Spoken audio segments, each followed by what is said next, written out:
Ladies and gentlemen, hey, hi, how you doing? Welcome back to the channel. Thank you so much for stopping by. Yesterday afternoon, completely out of nowhere, Call of Duty put out one of the most surprising statements they have in quite some time. They revealed some pretty important things. They said some things without saying some things. I'll explain more. This statement, it came out like literally 10 minutes after I posted yesterday's second video. Of course, I got that COD timing in real life as well. But I wanted to sit on it a little bit, sort of like break it down, really see what exactly they meant with some of the things that they talk about in this post. But they dropped this yesterday afternoon. Like I said, a complete surprise, but a major announcement. So season 1 update for Black Ops 7. They start by saying a message from the Call of Duty team, all formal like.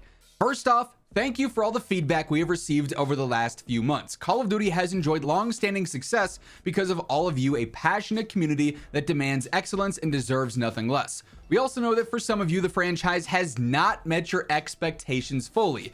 To be very clear, we know what you expect, and rest assured we will deliver and over-deliver on those expectations as we move forward. Now, typically this time of year, Call of Duty's pretty boastful. Around this time, they're usually sitting there going, hey, thanks so much for making this Call of Duty the #1 most played to date, or thanks for making this Call of Duty launch the biggest sales to date, something like that. If they're meeting franchise records or they're exceeding sales records, things like that, they're always talking about how good their game is doing, how their player count is doing, things like that, boasting about their success.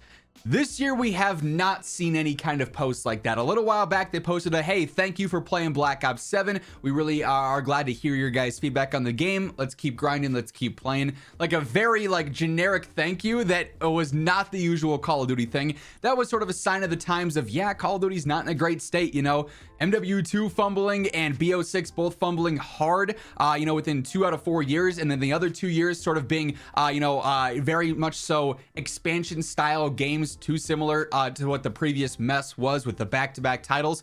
It was, a big miss by Call of Duty, and it's really caught up to them this year. And they're kind of admitting it here, saying, we know that the franchise has not met your expectations. That's something Call of Duty has never said before. So to hear them say that, kind of crazy. But they continue on with some even more interesting statements here. They say, with respect to Black Ops 7, we set our sights to deliver a spiritual successor to Black Ops 2, and the studios have poured their passion into making a great game that all of us are very proud of. But it's one thing for us to say it, and more importantly, it's up to you to try it and judge for yourselves. So as it relates to Black Ops 7 and the future of Call of Duty, here's a few important notes. 1, you're going to have the opportunity to play Black Ops 7 for free. They say next week, we are opening the doors for everyone to jump in and play Black Ops 7 multiplayer and zombies for a free trial, along with a double XP weekend. We'd like you to experience the game firsthand and decide for yourself. So if you haven't bought Black Ops 7, it hasn't really interested you, you don't want to spend that money on that commitment yet, there will be a free-to-play access available for Black Ops 7. This also works great if you're just a Warzone player, you want to level up your weapons a little bit quicker, maybe get some camo challenges done and things unlocked there. You can check out multiplayer and zombies entirely for free, so that's pretty cool. We usually see those like once per season, typically, at least for the first few seasons, so not a huge surprise there, but now it is official. Keep in mind, as we're going through everything that Call of Duty is discussing here, some pretty major things for the future. If you guys enjoy the video, do me a favor, drop a like on it. It's always seriously appreciated. And if you guys are new to the channel, you want to make sure you're always in the know for everything going on in COD, this is the place to be, so feel free to hit that subscribe button and turn on those post notifications.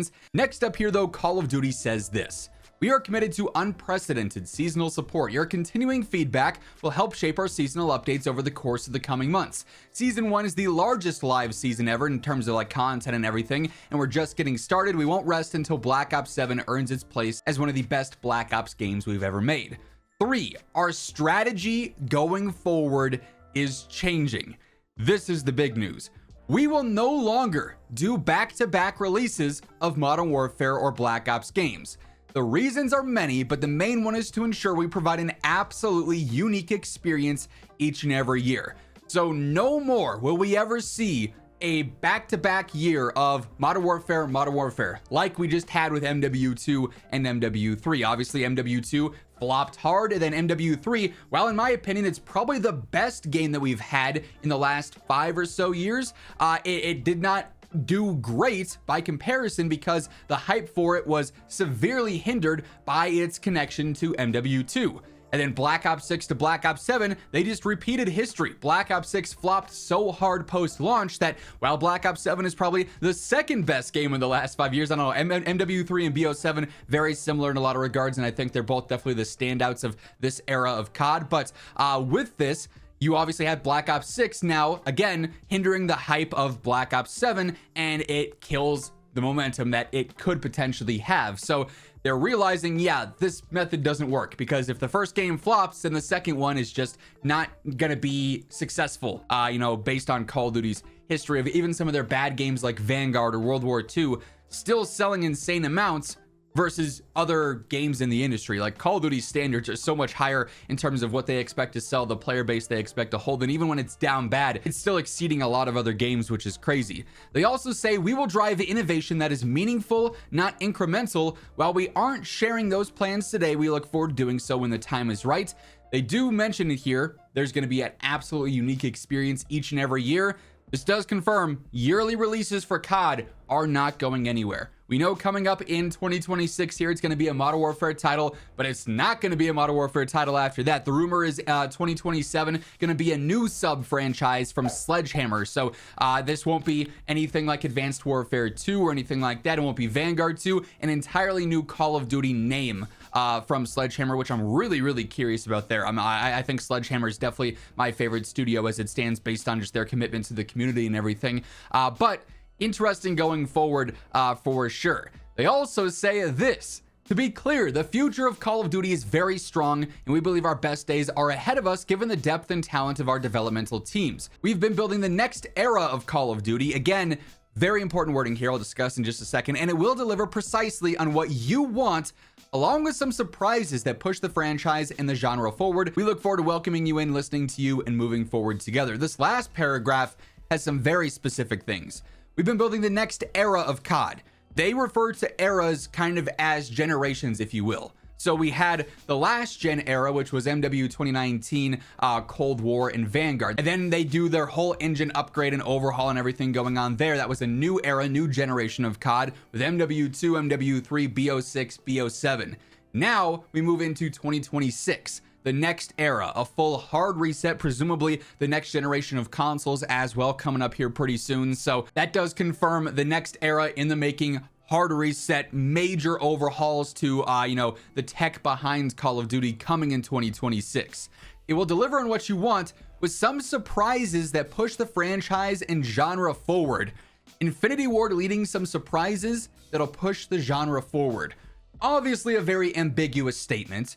However, we have leaks already for MW4 and COD 2026. There being the potential return of DMZ 2.0, obviously extraction shooters kind of booming right now with Arc Raiders, Tarkov's full launch, things like that.